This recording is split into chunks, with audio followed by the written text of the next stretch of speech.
यसमा साथी धेरैजनाले भन्नुहुन्छ केम चेन टाइमिङ चेनमा चाहिँ साउन्ड आयो, टाइमिङ चेनमा साउन्ड आयो भन्नुहुन्छ। 150 पल्सरमा धेरैजनाले केम चेन हजुरको टाइमिङ चेन र केम चेन पनि भन्छ यसलाई। धेरैजनाले के भन्नुहुन्छ भनेपछि 150 पल्सरको केम चेन धेरै हाल्यो भने टिक्दैन, छिट्टै केही समयमै टाइमिङ चेनको टिकटिकको साउन्ड आउँछ भन्नुहुन्छ धेरै साथीहरूले। यदि साथी हजुरले 150 पल्सरमा लोकल केम चेन हाल्नुहुन्छ, लोकल केम चेन अथवा टाइमिङ चेन हजुरले हाल्नुहुन्छ भनेपछि बडीमा 10,000 किलोमिटरमा टिकटिकको साउन्ड आउन सुरु भइहाल्छ है। त्यही भएर साथी यदि 150 पल्सरमा टाइमिङ चेन हाल्दै हुनुहुन्छ भनेपछि जेनुन मात्रै प्रयोग गर्नु होला है।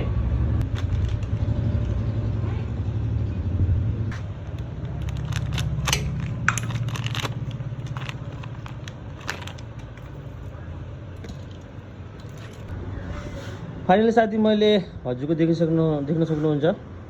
फाइनली साथी मैले देख्न सक्नुहुन्छ केम चेन मैले यसमा फिट गरिसकेको छु, सम्पूर्ण चिज फिट गरिसकेको छु।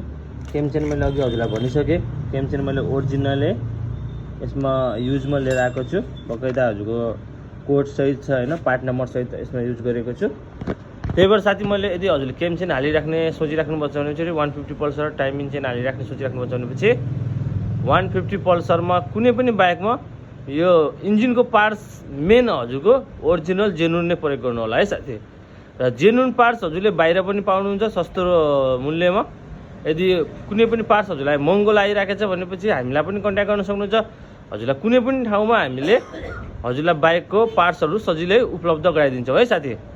र मेरो डिस्प्लेमा मेरो WhatsApp नम्बर दिएको छु, त्यसमा हजुरले डाइरेक्ट मलाई कन्ट्याक्ट पनि गर्न सक्नुहुन्छ है, कन्ट्याक्ट र SMS गर्न सक्नुहुन्छ।